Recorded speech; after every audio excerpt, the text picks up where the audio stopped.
Hi, today's good person to know is Dr. Ellen Stofan. She's the chief scientist at NASA, and she gave a talk on why getting women involved in science is so important. Ellen gave us a little bit of magic about what's happening in space and how NASA plan to send human beings into space within the next 20 and 30 years' time, and that they don't just send astronauts to fix satellite dishes, but their diet, their exercise, their body and bone mass is all monitored so they can see how well they're responding in that atmosphere. Everything about space is intriguing, and more so now that they've got the Kepler telescope, which has identified over 5,000 planets in just this much space. So you can imagine how many planets there were going to be in the whole of the universe.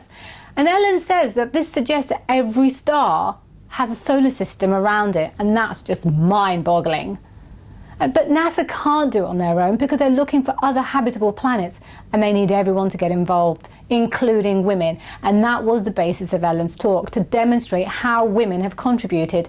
And I was completely and utterly amazed by Katherine Johnson, who was the first black woman in NASA to say, "No, I belong here." NASA have got a citizen science program, so if you are interested, please look at their website. But I personally was totally in awe of Ellen and what she had achieved. She's a chief scientist at NASA. I wanted to know how she did it, and I was really quite fascinated with her response because she has the Katherine Johnson moment. So I hope you enjoy this video. The moon in the upper left is another moon of Saturn called Titan. It's actually my favorite place in the solar system. Titan's the only moon that has a substantial atmosphere.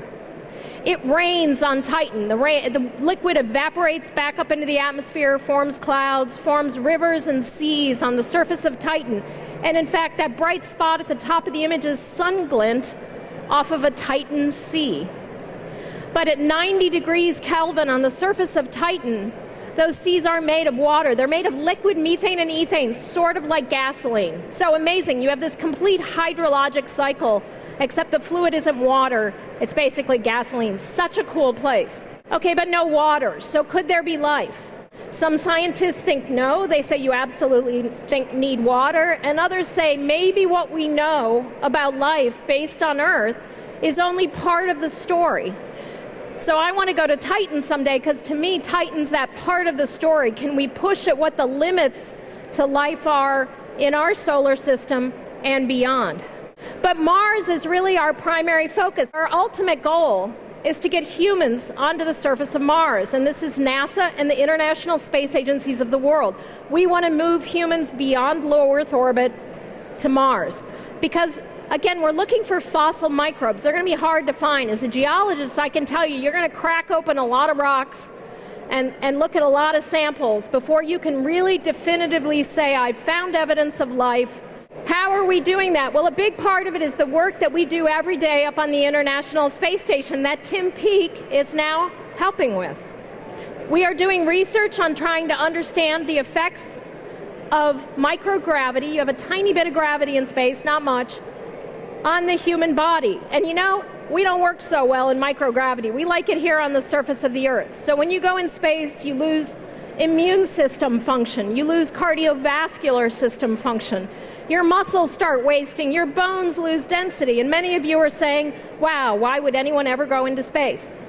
Because we want to go to Mars. And so we've got to find ways to mitigate those health effects to keep astronauts healthy, and that's what we do every day on the International Space Station. Scott Kelly on the left and Mikhail Kornienko on the right, a US astronaut and a Russian cosmonaut. They're coming back in March. By the time they come back in March, they will have been up in space 1 year. And we want to know what happens to those health effects between that 6-month mark and the 1-year mark, and do our mitigations actually work? The amount of exercise we have astronauts do, the diets we have them on, including things like how can we grow plants in space? The astronauts need fresh food. 8 months to Mars, 8 months back. So they have to learn how to be self-sufficient. We have to figure out how can we go to Mars in a sustainable way. And that's the work we do every day up on the International Space Station. This is a star field, and these little tiny boxes on here are the field of view of our Kepler space telescope that's been studying space for about the last 4 years. In that 4-year time period, looking at that little area of space, Kepler has found all these blue dots or planets that Kepler has found. At this point, this number is now out of date. We've found over 5,000 planet candidates in that little area of space that Kepler has been looking at. If you went outside tonight and it were clear and you put your thumb up, you're blocking about the area of space that Kepler has been looking at. That's telling us that just about every star that you see in the sky has a solar system around it. One thing we've been finding is that planets between the size of Earth and Neptune are incredibly common. That's all those blue dots. What we're looking for is that habitable planet, that other Earth around another star. It's a little bigger than the Earth, so it's in a place where theoretically it could have liquid water on its surface. Now, we don't know that, but in about 2.5 years, we're going to launch a telescope. That telescope will have the ability to start studying the atmospheres of planets around other stars. So we'll be able to look at a planet like Kepler 452b and say, does it have oxygen? Does it have carbon dioxide? Does it have methane in its atmosphere? Gases that won't positively tell us there's life, but that would be consistent with life on the surface of a planet like that. Now, when we go out and explore, we're trying to do really hard things. We're trying to understand climate change. We're trying to get humans onto the surface of another body. We're trying to understand planets around other stars. And if we only have 40% of the population helping us with this, we're never going to accomplish what we need to accomplish. And so that, to me, is why diversity and inclusion in science, technology, engineering, and math is so important. Because we're never going to solve the tough problems we have as a society unless we have all hands on deck. So we have amazing women at NASA. We have a woman who helps to remotely drive our Curiosity rover on Mars. In the center right is a friend of mine, Amber Strawn, who studies galaxies and how they form and how they change. She's an astronomer. This woman, however, is one of my favorite women that ever worked at NASA. She's a woman named Katherine Johnson, and that's her as a young woman, and then her a few years ago with one of our astronauts named Leland Melvin. Katherine Johnson worked at NASA starting around 1960 in Southeast Virginia. Now, as a black woman in America in 1960, she had an incredibly difficult life. At that point, the Jim Crow laws in America were in full effect. She couldn't go to movie theaters with white people. She couldn't drink out of water fountains. And yet she went to NASA every day and was helping the space program. She was what we called a computer, because this was before computers. So they'd have all these women in a room who had undergraduate math degrees, and the people would come in and give them equations, and they would literally have to solve them with slide rules. That was her job. And at some point, she was so good at spacecraft navigation that they started inviting her to meetings outside the women's room.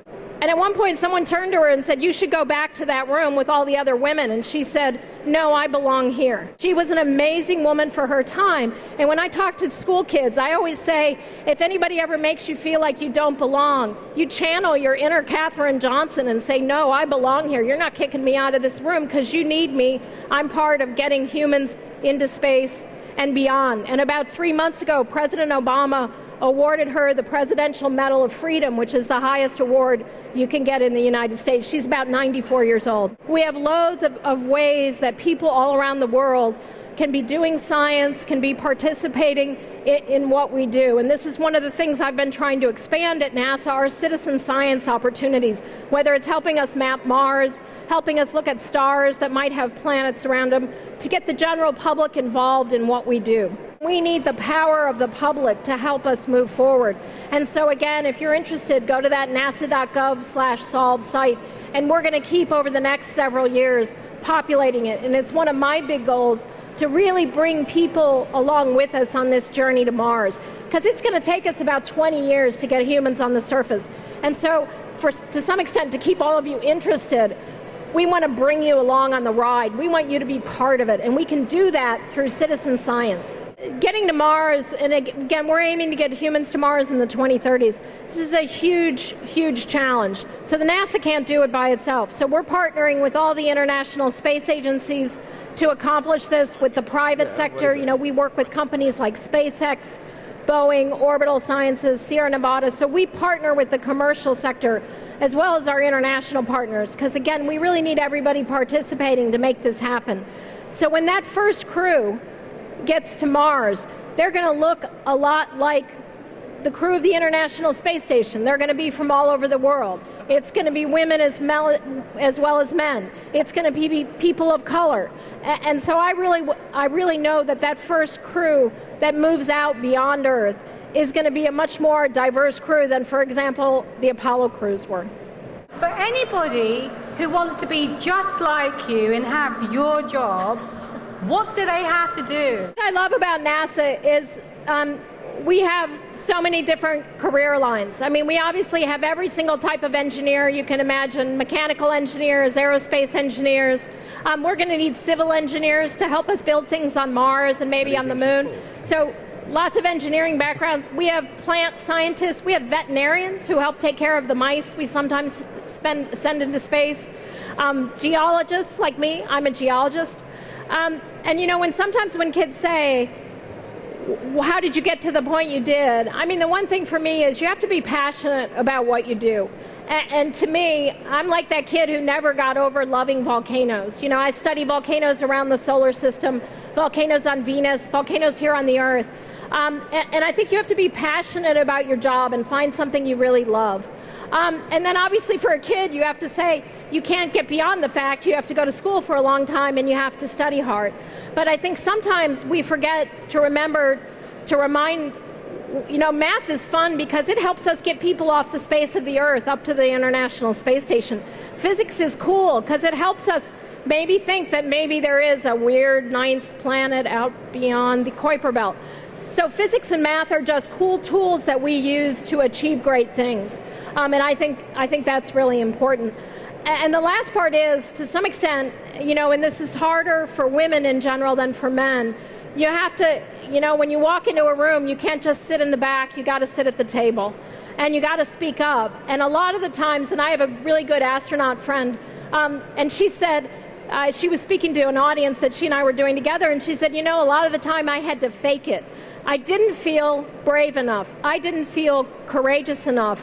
So I faked it. And I think that's hard for everybody, men as well as women. You get into a situation and you think, do I belong here? And again, to me, that's when you channel your inner Katherine Johnson and say, I'm going to sit at the table, I'm going to give my opinion because I think I'm contributing. And sometimes that's the hardest part. What drives me to do what I do is I'm constantly in awe of the fact we're getting ready to send people to Mars.